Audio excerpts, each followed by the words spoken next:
Çfarë roli kanë ardhjet, këto për çfarë do të flasim, migrimet e popullatave në periudha shumë të hershme historike, përpara se të ekzistonin fiset ose civilizimet, është ajo çfarë do të flasim këtu në studio edhe me dëshmi edhe me analizë profesionale. Me shumë kënaqësi. Në studio është zoti Fatmir Gashi, që ka bërë testin, sigurisht se shumë shqiptar të tjerë, por në këtë rast është rrëfimi juaj, mirë se erdhët. Mirë se u gjeta, faleminderit për testin. Kënaqësi shumë, por edhe historiani, profesori Muhamet Mala, që na sjell një bagazh të madh profesional në këtë radhë të historisë për të vështruar me fakte. Mirë se erdhe, profesor. Përshëndetje, mirë se u gjetëm. Kënaqësi shumë. Zoti Gashi, të nis me ju. Pse vendosët që të bëni një test gjenetik? Çfarë dëshët kërkoni përmes testit gjenetik? E di që është bërë pothuajse trend për të bërë testet gjenetike, për të pa hartën gjenetike atërorës nga rrjedh e si kanë shkuar brezat përgjatë historisë, po cili ishte motivimi juaj? Të them të drejtë, ishin 3 faktorë kryesor. E para kurreshtja, për të ditur lëvizjet gjeografike, si kanë lëvizur etrit e tonë. E dyta është isha i bindur se kjo mund të ndihmoj shkencës në të ardhmen dhe veçanërisht historisë. Dhe e treta është një motiv i veçantë që nuk e kam përmendur deri sot, por pikrisht publikimi i kësaj video dhe i gjeneve të mia, në fakt sepse ekziston një kod i gjeneve të mia. Është një përkushtim bashkëshortësime të vdekur të ndjerë, e cila në vitin 2016 ka ndrru jetë, por për 2 vjet me radhë, sa ka qenë e smur, është kërkuar nga ajo që që të lejohet për teste shkencore dhe kishte një energji të jashtëzakonshme, pra u thoshte me gjithë prova dhe eksperimente të mundimshme që ishin, që në qoftë se diçka i ndihmon njerëzimit, jam e gatshme ta bëj për shkencën dhe për ardhmërinë, pra dhe deri në muajin e fundit, domethënë me gjithë lodhjen që kishte e ka bërë atë, prandaj edhe unë kam vendosur për kundërshtimeve të pjesëtarëve të familje për shkak të kodit gjenetik, që t'ja ofroj televizionit publik të gjona në pika ma trasha, por edhe detajet në qoftë se del ndonjë institut shkencor i cili kërkon pastaj në treva tonë. Si u ndjeve me rezultatet? Ishte shumë interesante, sepse e para që unë veç e kam përmend dhe vajza veç ka orë një ditë e kishte bërë pagesën dhe tha mi jep sekretet dhe e ka dërgu në Texas, atje në një familje treta quhet një laborator prestigjios ku ka bërë testin dhe rezultatet kanë vonuar 12 javë dhe arshin pjesërisht. Të thënë drejtën, kur dalshin disa paraardhës të përbashkë në Gjermani, në Austri dhe në vende tjera, hoqa dorë, thash lese bash prallë të kolle kjo punë. Mirë, po rezultati përfundimtar i arsyetoi të gjitha, mandej për fatin tim, pra që kisha fol fëmijëve të mi për shumë për ilirët dhe shtrirën e tyre që shpesh herë i zonshin si pralla, ishin edhe ata të befasuar me këtë rezultat dhe mendoj që ja ka vlerë që edhe falenderoj vajzën jashtëzakonisht që ka bërë pagesën, e cila gjithsej deri tani ka kushtuar deri në $750. Okej. Shumë e konsiderueshme, megjithatë edhe për të çuar kuriozitetin personal, por edhe për të ditur se nga rrjedh historikisht, gjenetikisht, ndër 10 mira, qindra mira vjet të ADN-s suaj, por rrjedhimisht edhe të shumë kujt tjetër, meqense nga kontakti im që kam pasur me rënjet, më saktësisht, projekti rënjet, që është i mirë njohur, më kanë thënë se rasti konkret i takon një haplogrupi atëror i cili është më i shpeshti i shqiptarëve, rreth 1/3 rezultateve që i përkasin haplogrupit EV13.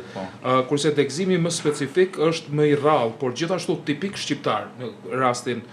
konkret dhe gjendet në disa zonën malore nga Shkodra deri në Tropoj, gjithashtu edhe në rrafshin e Dugagjinit, ku ka densiteti të lartë. Janë Ballkan që nga periudha pararomake, kurse për hapja që e shohim sot ka filluar në periudhën e etnogjenezës arbrore shqiptare në mesjetën e hershme. Pastaj rikthehemi sërish, zoti Gashi, se këto të dhëna, kur flitet për formimet e popujve, të fisëve, deri te etnia shqiptare, profesor Mala, besoj se mund edhe të na i rrëfej profesor, qasje komplet shkencore gjenetike, që në parim nuk do duhet kishte lidhje me shkencën e historisë per se, por na japin dhëna në lidhje me etapa historike. Si shihni ju këto bashkëdyzime të shkencave për të kuptuar të vërtetat? Po, është e vërtet që studimet historike në kohët e fundit, sidomos në gjysmën e dytë të shekullit të kaluar dhe në fillimin e këtij shekullit, kanë avancuar dukshëm dhe studimet historike të sotme, për dallim prej studimeve historike tradicionale, kur kanë të bëjnë për origjinën e popujve, për gjeografin, shtrirjen e tyre, migrimet, sot studiohen me metodat e reja shkencore. Për fat, shkenca e gjenetikës ka avancuar dhe tani është një faktor dhe një element shumë i rëndësishëm në qartësimin e disa çështjeve historike, të cilat deri me tani janë mbështetur kryesisht në burime tradicionale, siç janë burimet dokumentare të shkruara, mandej artefaktet arkeologjike, gjuhësia krahasimtare e kështu me radhë. Tani është shtuar pra edhe një shkencë ndihmëse, ta quajmë asisoj, shumë e rëndësishme për historinë, e cila për dallim prej metodave studimore dhe burimeve të hershme, tani ka një precizitet që është karakteristike për shkencat eksakte. Pra bëhet fjalë për gjenetikën, një degë e re që i hyn në ndihmë dhe jap një pasqyrë shumë interesante dhe shumë reale të këtyre ngjarjeve historike. Natyrisht, unë sot këtu jam në cilësinë e profesorit universitar që për opinionin, me qenë se natyra e emisionit është edukative, publicistike, por edhe shkencore, do të mundohem që me terma gjithë përfshirës ta sensibilizojmë opinionin për këtë trend të ri dhe interesant, dhe do të thoja me kompetencë shkencore gjithsesi në favor të historisë shqiptare. Për arsye se tani rezultatet e gjenetikës përputhen në një masë shumë të madhe me ato që ka shkenca deri me tani ka spjeguar, mbështetur në burimet gjuhësore, në burimet arkeologjike, në burimet historike. Pra, mund të themi se shkojnë në favor të sqarimit të historisë shqiptare, për arsye se këto burimet që i përmenda tradicionale shpeshherë kanë pas interpretime ideologjike, politike, dhe te gjenetika gjërat e tilla nuk lejohen, për arsye se bëhet fjalë me një shkencë eksakte. Ta sqarojmë për opinionin konkretisht për çka bëhet fjalë. Natyrisht kolegu Fatmire përmendi një rast individual që ka të bëj me haplotipin Y, do më thonë studimet që lidhen me haplotipin Y, ndërsa bashkimi ose grupimi i disa haplotipeve në qetë në haplogrupin që mandej dalim në të përgjithshmen, do më thonë në përcaktimin e një etnikumi. Pra, përmes grupeve individuale ose prej individve që në gjuhën gjenetike quhen haplotipe, e kemi haplogrupin që bën fjalë mandej për një etnikum më të gjerë. Dhe pikrisht në këtë kontekst mund të themi se disa raste individuale, por edhe të instituteve të ndryshme që janë bërë, kanë arritur në përcaktimin e haplogrupeve, e haplogrupet në fakt janë linja gjenetike të bartura përmes kromozomit Y. Pra tani dalim në fushën e biologjisë. Ata që kanë një uri për këtë fushë, ne vetëm po e përmendim në kontekstin ku lidhen me historinë, është se kromozomi Y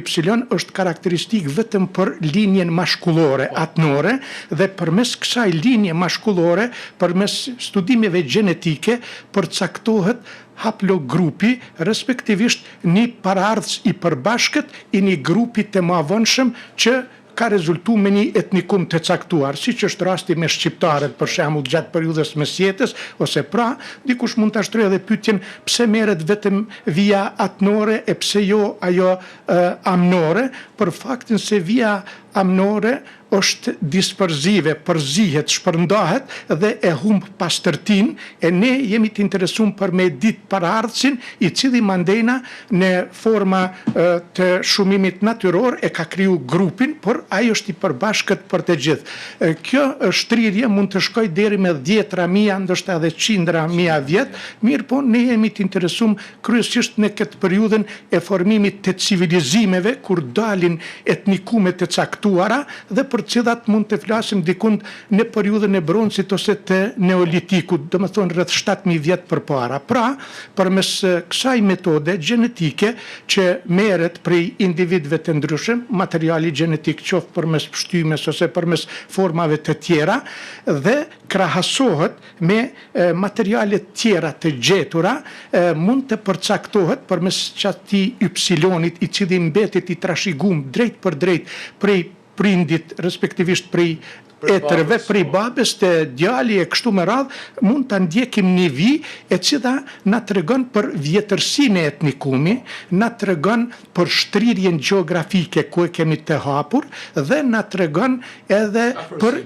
afërsin elementet e përbashkëta gjenetike që i kemi me dikon tjetër, me grupe tjera, për arsye se ky haplotipi Y ka mutacione, ndryshime gjenetike, por ato janë shumë të ngadalshme. Megjithatë, në një periudhë 100.000 vjeçare, ato kanë kriju mutacione dhe kanë kriju grupe të ndryshme. Konkretisht për historinë shqiptare, besoj që është me interes, e thash edhe më herët dhe dua ta nënvizoj që shkenca gjenetike na jap të drejtë neve që deri me tani e kemi fol për etnogjenezën dhe autoktonin e ilirëve dhe shqiptarëve ose arbërve të mesjetës, tani është karakteristik një haplogrup që quhet EV13. Do më thonë, ky grupi EV13 është një grup i cili dëshmon një autoktoni të pandërprer prej periudhës neolitit në teritorin ku jetojnë shqiptarët e sotshëm. Do më thonë që është një argument i pakontestueshëm lidhur me autoktonin dhe kontinuitetin shqiptar. Ma vonë do të mund të flasim edhe për krahasimet në mes të haplogrupeve, për shembull që janë karakteristike për sllavet, cilat janë ato karakteristika dhe cilat janë ato karakteristika për haplogrupin EV13 që është dominues sipas disa të dhënave, se institutet e ndryshme varësisht prej mostrave që i kanë, mund të kanë ndonjë dallim, por esenca mbetet e përbashkët e ajo është se ky haplotip është karakteristik dikund 35 deri në 45% e shqiptarëve e kanë këtë haplogrup gjenetik EV13 që thash është një ndër më të vjetrit në Evropë, është karakteristik për teritorin e Ballkanit jugor, aty ku kanë jetu ilirët, pellazgët dhe arbrit, dhe është më pak i përzim dhe dallon prej haplogrupeve tjera slave. Natyrisht ka edhe shtresime të vogla se populatat nuk janë ndarë në mënyrë, domethënë në mënyrë të pamvarur kësaj ose nuk kanë pas përzierje, por përzierjet janë të vogla. Patjetër profesor, do të rikthehemi sërish zoti Gashi, domethënë çdo popull rrjedh nga njeriu i parë, edhe shqiptarët kuptohet ajo punë, merret një natyrisht nga mitologjia ose religioni, nga Adami, rrjedh kromozomi Y, njëjtë duket edhe në hartën që na sjellin regjia dhe njëherë na komenton këtë hartë. Çfarë është interesante, edhe në kompani të tjera që ofrojnë analizat gjenetike, më përpara nuk kishte të dhëna përgjithsisht për shqiptarët na fusnin në kategorinë e grekëve ose popujve të Ballkanit. Por tash specifikisht shkruhet shqiptar, madje edhe me saktësi për të përcaktuar se ku është origjina, në cilën zonë të hartës etnike të banuar me shqiptar. Ta përcaktohen me precizitet, nëse është nga Shqipëria e Veriut, nga Kosova, ku janë rrënjet më të vjetra. Por këtë hartë të analizave që keni realizuar ju, 200.000 vjet para lindjes së Krishtit. Në fakt këto janë dikun 100.000 vjet janë gjetjet, por ajo shkruhet prej Adamit atje, por dikun 100.000 vjet. Pra siç pesheni, pra të parët e mi dhe sikur edhe të gjithë popujt tjerë të Evropës, pra e kanë gjenezën në Afrikë atje, tek ne këtu siç po shihet është në Nigeri. Unë nuk po i komentoj gjitha me radhë, por kalimi ose bredhet që kanë ndodhur atëherë kalojnë në Sudan, në Egjipt. Sipas territoreve të sotme. Sipas territorit dikun 90.000 vite këtu para se me dalë në territoret tona, pra në Egjipt, në Libi, deri në Izrael, pastaj në Algjer, deri në Maroko dhe në Tunizi. Pra, ka një bredhje, kjo zgjat nduket 4 minuta, gjithë ka një bredhje brenda Afrikës, brenda kontinentin të Afrikës. Këtu është e rëndësishme, është një grup, ta thëmë qështu, YEV78, edhe kjo është shumë i rëndësishëm për shqiptarët që është krijuar në Afrikë. Për mua është i rëndësishme dhe nga fakti sepse para një 5-6 vite është shkruar se ky grup është formuar pra dikun 5-6.000 vjet në Greqi, por tani kjo e demanton atë sepse është 15.000 vjet më herë, domethënë pikërisht atje dikun në fund të Algjerisë. Kjo është rëndësishme që njerëzit tonë bëjnë sa më shumë këso teste sepse kjo formsohet. Ne nuk i dim gjitha degëzime tjera. Unë kam dërguar edhe të rënjet rezultatet e mia që tani edhe trungu familjar të përcaktohet. Tani po i shikojmë lëvizjet dhe këtu 8.000 vjet para Krishtit pra kanë kaluar në Sicili dhe 5.000 vjet para Krishtit kanë kaluar në Shqipërinë mes Fierit dhe Shkodrës dhe ky është momenti më i rëndësishëm për mua. Pra një histori 7.000 vjeçare, po kjo mund del me testime tjera të antarëve tjerë dhe më larg, por të kemë se janë në këtë universitet ose në këtë laborator ku janë bëhet fjalë për disa teste të disa personave. Pastaj është interesant kjo që fillon të shkohet nga mali zi përpjet, pra nuk i kemë degëzimet pasardhësit që kanë mbet ka janë degëzuar matutje sepse është personale, maltëzi në Bosne, në Kroaci, në Sloveni, në Itali, në Zvicër, në Gjermani, deri në Luksemburg. Dhe që të them për kurreshti kështu, që ishte interesant dhe për fëmijët e mi, pra që domethënë ky grup ka rrjedhur 1700 vjet para Krishtit ka qenë në Zvicër. Pra nuk jem veç sot. Masane profesori sigurisht do ta trajtoj këtë temë në aspektin historik, pra ka një rikthim prapa dhe në territoret tjera nga Vjena, sigurisht me ngjarjet historike dhe gjitha tjera që kanë ndodhur nëpër Vjenë, Hungari, Kroaci, prap Serbi dhe në vitin 1250 pas Krishtit përsëri përfundon në Kosovë. Po, unë e kam dërguar te rrënjët, pra ky do të formsohet në aspektin e trungut familjar, por sipas Gjergjit, pra udhëhes i grupit rrënjët bashkë me Albonin, pra unë nuk jam gash original në kuptimin e fjalës jem të përshtatër, pra. Ne jem të përshtatër, pra nuk rrjedhim nga fisi i lashtë gash. Përcakton edhe përjardhjen gjenetike. Tani është kështu, nuk e di si ndryshon kjo kur të arrin të gjitha. Të them veç diçka, edhe sidomos për njerëzit në diasporë, i kisha inkuarajuar që ta bëjnë këtë test.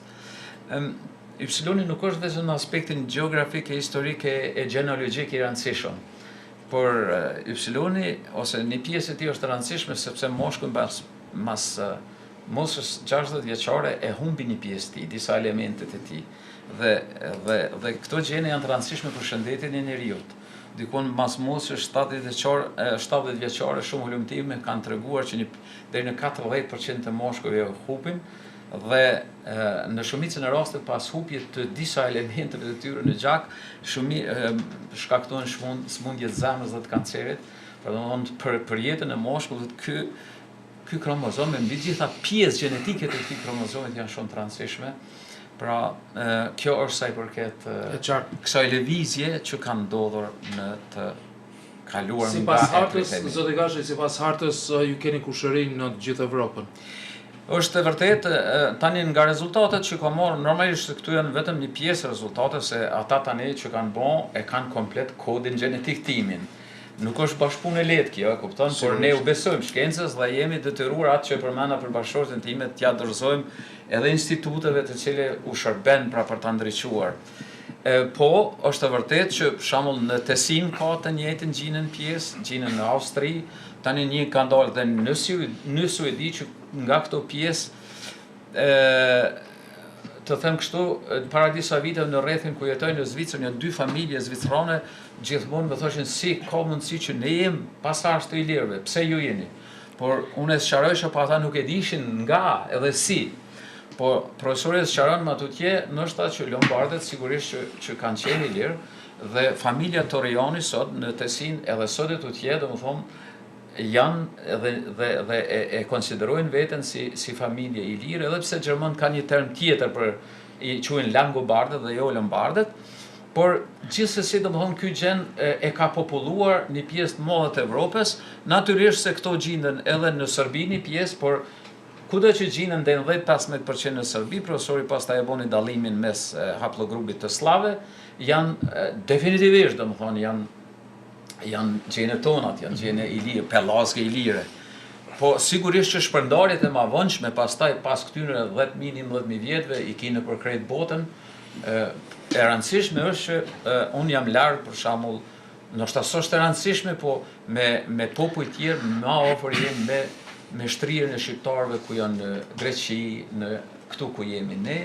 ndërsa ka shpërndarje më të vogla edhe në Bullgari dhe në vende tjera që sigurisht janë ose trak ose ilir. Dhe diçka du me thonë shumë më të rëndësishme, shpresojmë që kjo t'i shfrytëzoj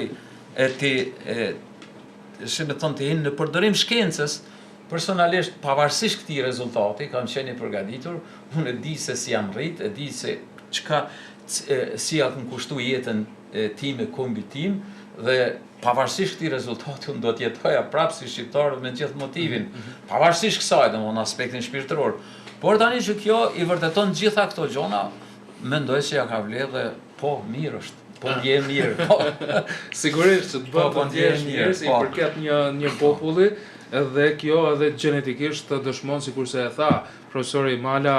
autoktonin në këto troje, përkatësin historike, sigurisht e kemi thënë, e kemi besuar si popull. Na dëshmon edhe shkenca. Po, nëse më lejoni pyetje, ndoshta po ta marr. Po pikërisht pra, tani për faza më avonshme, por nëse shikojmë rrugën se ka kanë lëviz këta, që nga Fieri, mes Fierit dhe Vlorës, deri atje në Zvicër dhe Itali, pra, që ma vonë pasardhësit e tyre, se ata kanë met në grumbuj të mëdhej, kanë formu fiset i lire, për mua, si një laik në këtë fush, pra e vërteton, por nështë profesori ka diçka pak ma. Profesor, dëshmon për i lirët kjo gjë dhe për dhe lidhjen me popujt të tjerë të Evropës? Shikoni, në studimet gjenetike, thamë ma herët që është një shkencë e re, dhe duhet të jemi shumë të kujdesshëm, t'i përdorim ato materialet të cilat shkojnë në të mirën e përgjithshme, rastet individuale, jo në raste individuale. Ajo që ka e thash në fillim, dhe duhet ta përsëris edhe një herë, është se këto studime të sotme gjenetike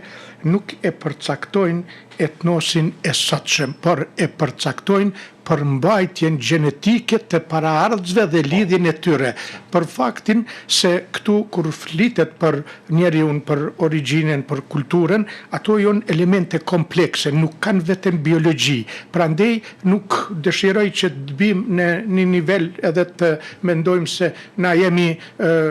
po mendoj tash diçka tjetër në krahasim me ato që kemi qenë. Për neve është më rëndësi për me ditë autoktonin, vjetërsin, lidhshmërin dhe formimin në një ambient të caktuar dhe të vjetër, një ndër më të vjetrit në Evropë. Do më thonë kjo është. Prandaj për mua është më rëndësi fokusimi të haplo grupi EV13 që i dëshmon këto dhe është i vjetër diku 7.000 vjet, 8.000 vjet prej sodit, do më thonë periudha kur edhe krijohen etnoset ma vonë, në periudhën e bronzit, pellazgët, ilirët e të tjerë. Do më thonë këtu duhet të jemi të kujdesshëm, për arsye se me studimet gjenetike nuk pretendojmë me andru dikujna origjinën ose gjana tjera duhet t'i kemi të qartë. Pse? Për arsye se njeriu përveç që është qenie biologjike është edhe qenie kulturore, shoqërore. Në këtë koncept na e kemi ditë edhe pas studime gjenetike dhe e dim në shkencë për shembull që bullgarët nuk janë në gjenetikën e tyre nuk janë slav, janë me origjinë avare, kumane, të ardhur prej Azisë jug perëndimore, ndërsa sot janë të slavizuar, për arsye se kultura pa marr parasysh gjenetikës çfarë përmban humbja e gjuhës gjuhës, identitetit, feja, i ka transformu në diçka tjetër. Dhe sot, nëse flasim, për marrë si shembull shkollor për bullgarët, për shembull, ata në origjinën gjenetike dallojnë në një mas prej slavëve të tjerë, mirë po sot në aspektin kulturor dhe etnik jonë slavë. Prandaj, pata dëshirë që t'i sqarojmë këto gjana. Çështja tjetër që është shumë me rëndësi e që e përmendëm edhe më herët është krahasimi i këtij haplogrupi me haplogrupet tjera të cilat janë prezente në Ballkan dhe të cilat na dëshmojnë lidhshmërinë me burimet historike që i kemi përmend më herët. Për shembull, haplogrupi E13 është i themelum se ato lëvizjet më të hershme para 100 e sa mijë viteve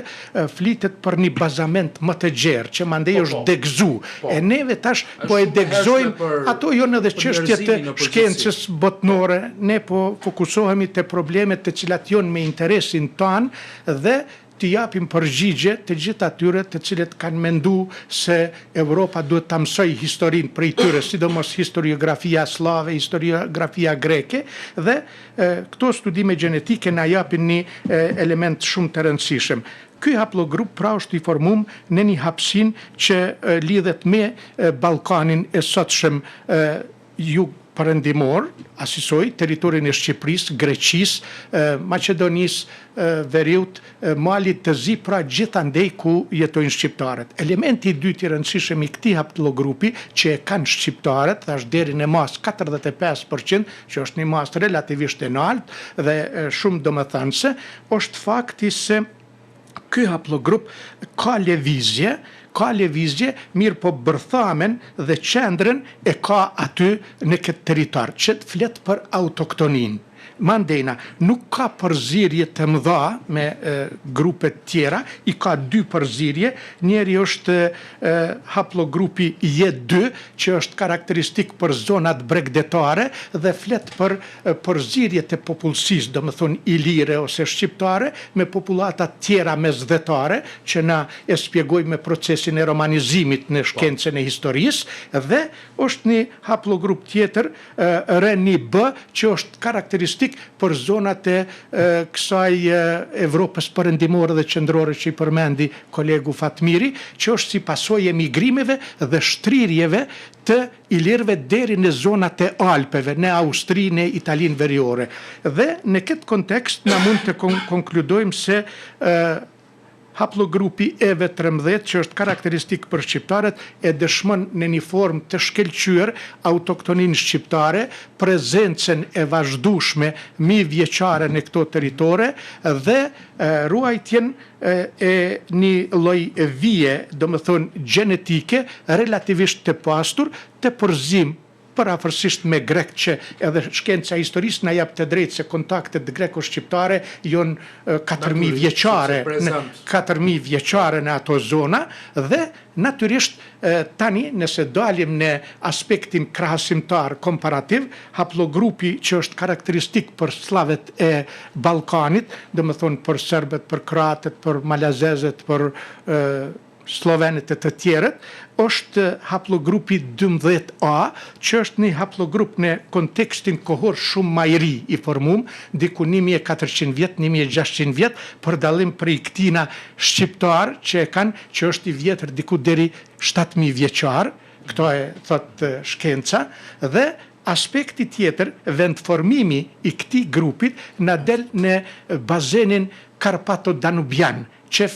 lidhet mandena me ardhjen e slavëve në territorin e Ballkanit në shekullin e 7 dhe në shekullin e 6, 7, 8, se kanë ardhur gradualisht. Pra, të gjitha ato, për fat të mirë, që i ka thënë historia shqiptare, të cilat shpeshherë janë neglizhu ose janë kundërshtu me teoritë ndryshme, sot shkenca e gjenetikës po na jap në favor. Është interesant prap ta përmendi si një shembull shkollor, ndoshta një rast prap individual, nëse më lejohet, në një koleg nga Kroacia, duke biseduar për këtë problematik, ai kishte një studim po ashtu të përgjithsuar lidhur me origjinën e kroatëve, respektivisht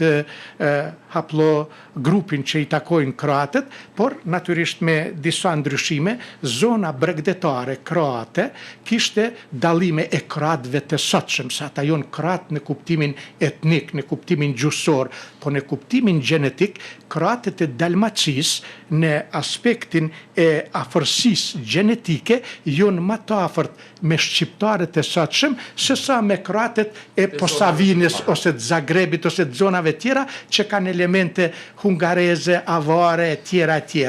Të gjitha këto i mbështet historia për faktin se Dalmacia para ardhjes së slavëve ishte me substrat ilir që i takonin haplogrupit EV13, shtresimet e jetdyshit edhe stresimet tjera flasin për këtë, por struktura është ruajtur edhe në zonat e Dalmacisë. Do të bes të kjo temë kryesisht, por duke marrë një shembull pa e specifikuar, së fundmi kam lexuar për një person supernacionalist në njërin nga shtetet slave që i kemi përreth, dhe për të dëshmuar edhe gjenetikisht atë sikur ka besuar përgatësinë e tij slave, bën analiza dhe del shqiptar, profesor.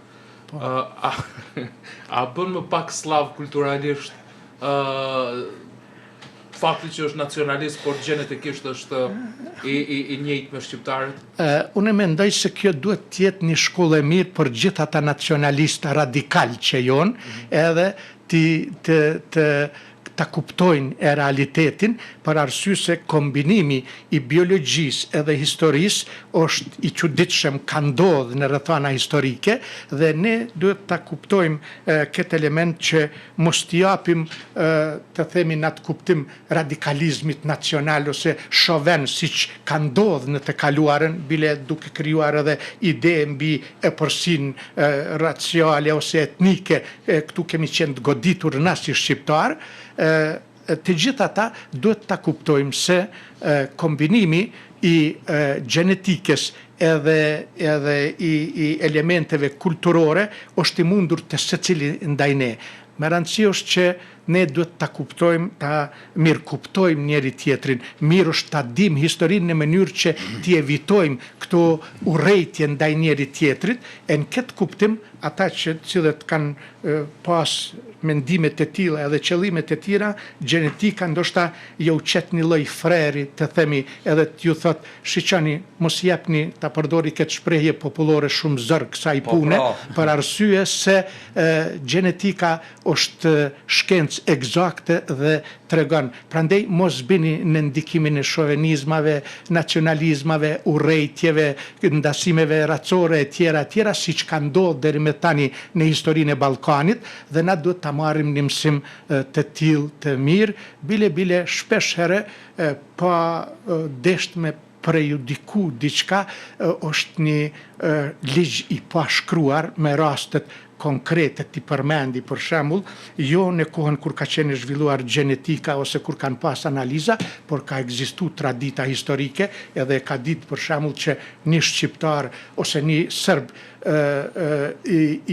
një shqiptar i serbizuar e ka ditë origjinën e tyre. Ne kemi raste në rrafshin e Dugagjinit, Kastratović mbi emnin, Gashić mbi emnin, Kuqet një pjesë në Malin e Zi, ata janë slavizu përmes kishës, gjenetikisht kanë mbetë shqiptar, kulturalisht janë shndruar. I tillë ka qenë edhe Mark Milani, në traditën historike thuhet se nëna e tij ka fol shqip me të, se ka kuptu serbishtën, dhe është fakt që ata që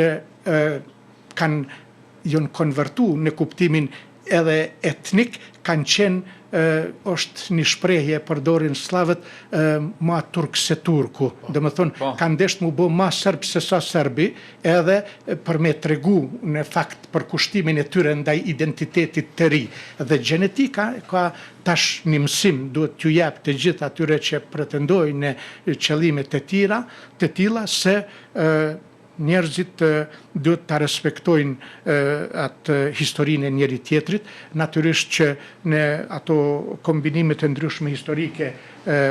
shpesh herë, që she përmende edhe rastin, biologjia bjen në kundërshtim me historinë, mirë po mbi gjitha jemi njerëz. Edhe ajo që ka është për fund, prap që përmenda disa herë se po du me fiksu ose me shënu si një lloj elementi të rëndësishëm të përfundimit, është se për neve, ajo që na është mohu edhe nga shkrimet greke, edhe nga shkrimet slave, e që është autoktonia dhe vjetërsia, është e dëshmuar shumë. Rastet personale janë ma pak të rëndësishme për histori, e përgjithshmja është me rëndësi që po shkon në favor tanin. Këto raste që i përmendëm, ndoshta ne i përmendëm vetëm si ilustrime ose si kuriozitete, por e rëndësishmja është që autoktonia, rujtja e vis atnore në një kontinuitet të gjatë prej neolitit në periudhën e bronzit dhe në periudha tjera, dhe ambienti që lidhet me formimin e shqiptarëve, që është i pandryshueshëm, ambienti gjeografik, hapësira gjeografike është e njëjtë. Dhe këto janë përparësitë që na jep shkenca gjenetikës në studimet e satme historike. Patjetër, zoti Gashi. Po unë deshta normal që profesori absolutisht ka drejt, por profesor për bezë zotit unë që partemi para 3700 vjetë në Zvicër, s'ka Mauslander. Mauslander kanë met ata se sa unë, kështu që realisht, normalisht që s'lu në rol ajo, por për mu është rëndësishëm se këtë kjo linë, tërë kjo linë për kanë lonë pasars. Dhe këta pasars kanë popullu një pjesë të fuqishme të Evropës, tani u mbetet historianëve në ato në kontekstin se si profesori e tha, por unë po i lus shqiptarët në Zvicër që ndoshta ka edhe laboratore pak më të lira dhe kanë mundësinë për që të bojnë sa më shumë, sepse sa më shumë që të bojnë formsohet kjo dhe del një rrjet pak më i kompletuar se sa që tani Tani është e lehtë për të gjetë online laboratore që i bëjnë analizat gjenetike për ditë prejardhjen, ka të shumta, mund të gjenden kollaj me një kërkim në platformat e ndryshme në internet. Jetoni në Zvicër, zoti Gashi, e thatë ju, dhe në pjesa sa historie të prejardhjes sigurisht kalon, sikur se u duk në hartë, kalon edhe nga Zvicra. Do të qëndroni atje dhe të thuni vetës autokton të Zvicrës? Jo, natyrisht unë pak me shaka, pak me seriozitet. Po mirë, po kjo është një fakt i rëndësishëm edhe për atë pjesë të një kategorie ignorante ta quaj të zvicranëve që kështu pa hezitu thonë të huaj. Pra, siç e shpjegoi edhe profesori, ne jemi të përzier, pra. Në qoftë se nuk jem shumë të përzier në aspektin gjenetik nga grupi Y, sepse në aspektin e përgjithshëm të ADN-s normal që ka kryqëzime të plota, ajo absolutisht nuk diskutohet. Shiko, unë ndjehem mirë në Zvicër dhe unë absolutisht, domethënë, përshtatem me të gjitha vlerat që ka shteti zvicran në kontekstin e zhvillimit të jetës sotme dhe absolutisht nuk e përzi këtë çështje tani gjenetike me ato punë. Por, kërkoj edhe nga historianët, tani personalisht kërkoj edhe nga shkentarët që ta bëjnë ma shumë që mbi këto fakte, mbi këtë bazë, pra,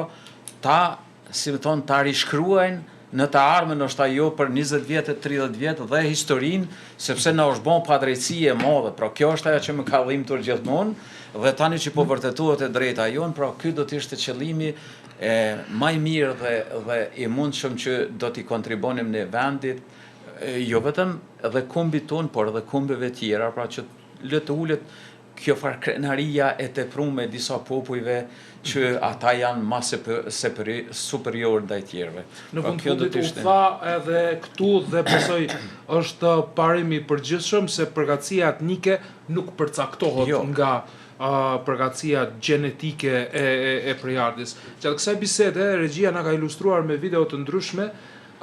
jo ekskluzivisht me video tuaj, po me video të ndryshme dhe përmes shigjetave atje duken prejardhjet gjenetike dhe lëvizjet e popujve të ndryshëm. Në hartën tuaj, Arjan, na sjell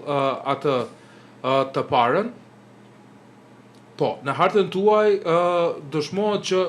linja atërore, linja gjenetike juaj, kalon nga djepi i njerëzimit në Afrikë, në ato kora që është shumë të hershme, por kalon në për Italinë e sotme dhe del në Shqipërinë e sotme. Mes Fierit dhe Vlorës. A ka linja të tjera shqiptarësh, linja të tjera gjenetike? Pak a shumë i përmendi profesori Mala, por që kanë rrjedhë tjetër. Po,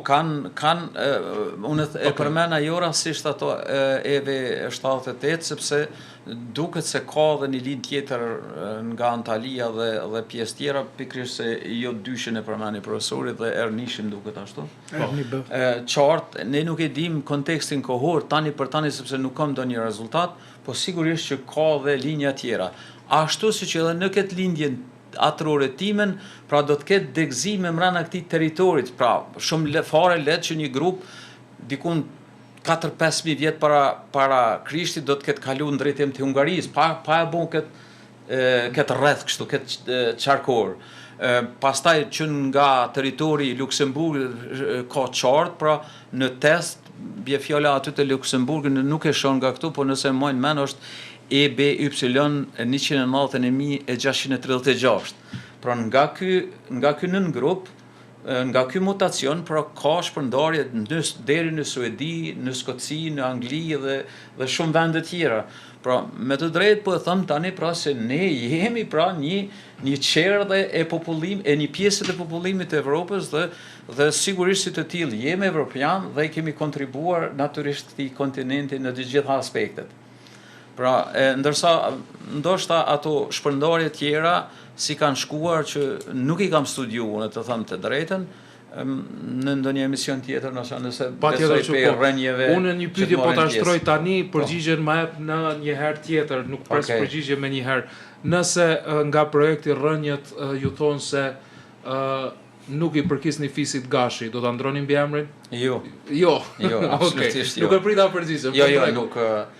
nuk çon fare pesha ajo. Nëse do ta kisha ndruar mbi emrin, arsye shumë më e fuqishme do të kishte qenë nëse kam një mbi emrin jo shqiptar. Okej. Pra atëherë me siguri do të kisha ndruar, por sa i përket gjenit absolutisht jo, nuk do ndryshoj asgjë në jetë, mandej nuk është se më bën shumë krenar dhe kjo punë tani me këtë gjën, absolutisht thash që edhe sikur të isha dal diçka tjetër, unë e di që jam shqiptar, jetoj si shqiptar dhe jam përpjekur gjithë jetën, domethënë të kontribuoj këtij kombi. Natyrisht edhe populli zvicran, pra nuk do të ndryshonte diçka në këtë drejtim, por kjo është një freski tani për mua që vërteton ato përpjekjet e mia, leximet që kam lexuar nga profesorët e nga gjithë këta dhe një farë arsyetimi që kam blu shumë para fëmijëve të mi shpeshherë e marrin si prallë, kupton? Po. Gjithsesi duhet të them se në bazë të shumë prononcimeve nga projekti Rrënjët është thënë që shumë prej mbiemrave tanë, emra fisësh, në fakt janë kulturore dhe gjeografike dhe jo domosdoshmërisht gjenetike. Këtë duhet të thënë se nuk nënkupton gjë tjetër. Profesor Mala, një përmbyllje të lutem për këtë bisedë. Po,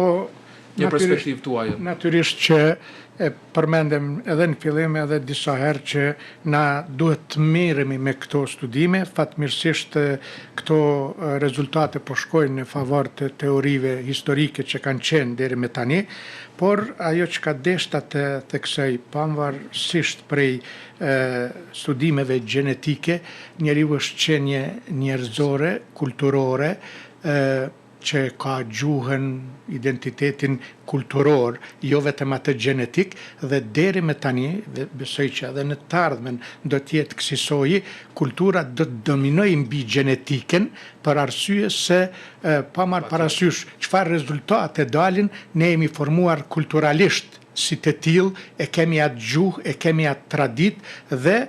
kjo është një parim, domethënë normal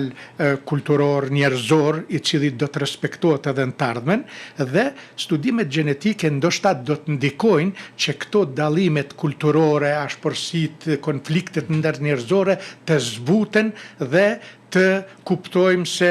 në një periudhë të caktuar kemi qenë të përbashkët ose kemi pas diçka të përbashkët. Pra, une prapë përkundër faktit jom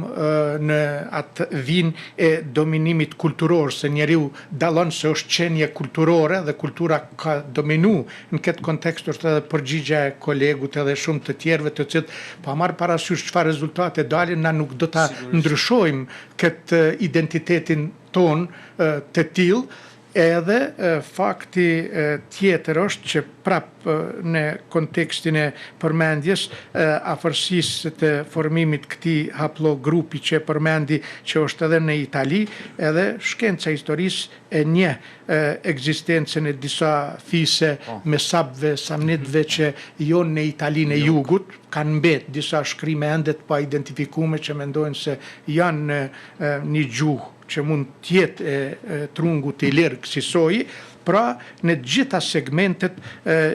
genetika po i jap dhe po e favorizon teorinë e autoktonisë dhe lirshmërisë ilirësh shqiptare. Kjo është sa i përket historisë, ndërsa sa i përket realitetit, natyrisht që edhe unë i stimuloj edhe i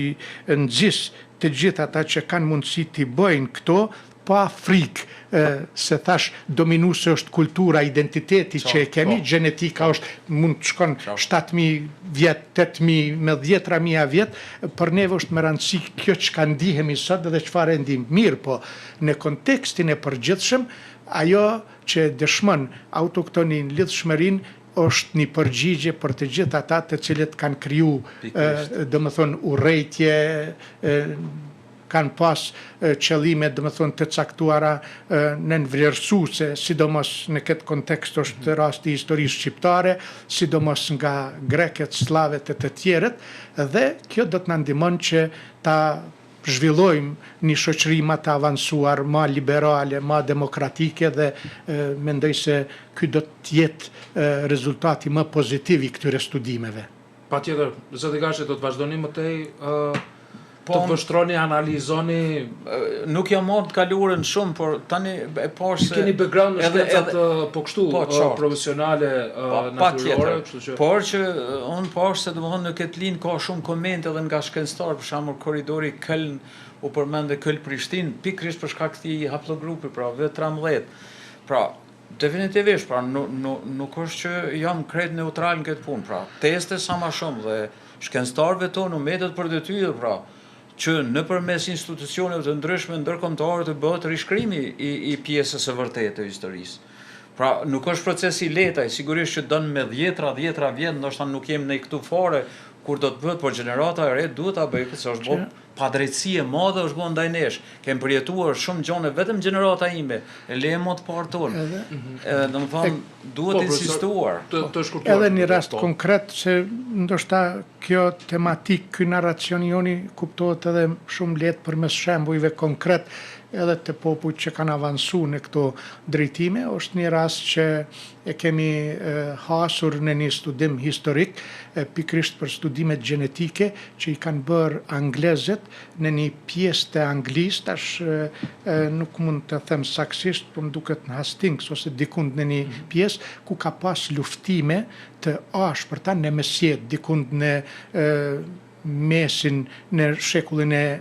19, është zhvillu një luft në mes të vikingve, të ardhur nga Suedia, nga Danimarka, që kanë sulmu Anglin. Dhe ajo betejë ka mbetë shënuar në burimet historike dhe fakti që aty shumë viking kanë mbetur për të jetuar, e kanë zapuar atë hapsin dhe ma vonë pikrisht në atë zonë anglezët kanë bërë disa studimet gjenetike dhe grupi i tyre ka dalë tërësisht norman, do më thonë ka dalë i veriut. Mirë po ata kulturalisht jonë anglez, edhe jonë pjesë anglisë. Mirë po në aspektin gjenetik është konfirmu ajo e dhanë historike se ata kanë ardhë, jonë vendos aty, mirë po jonë integru kulturalisht edhe sot gjithë jonë anglez, mirë po ai vend ku është zhvillu beteja dhe ku ata e kanë themelu si koloni, sot ata e din vetën anglez, mirë po gjenetikisht ata jonë më të afërt me, se jonë të tillë, do më thonë me suedezet ose me populatën e Danimarkës, e kështu thash se në këto aspekte dominon kultura dhe askush mos të ketë frikë nëse e bën se e ndin veten diçka tjetër çka është sot, se unë e potencova në fillim, gjenetika nuk e ka për qëllim ja ndru dikujna identitetin etnik, por me tregu një para radhës të përbashkët se mandej gjatë historisë ka hyrë në ndikim kultura, gjuha, tradita, ambienti përbashkët e gjana të tjera. Patjetër që po. Unë ju falenderoj shumë që sot erdhët dhe na dhat këtë mundësi e kënaqësi për të trajtuar një temë që është kaq e gjerë, por që u munduam në këto perspektiva ta qartësojmë. Faleminderit shumë. Faleminderit për ju. Gjithë mirat, faleminderit, respekt. Faleminderit zoti Gash.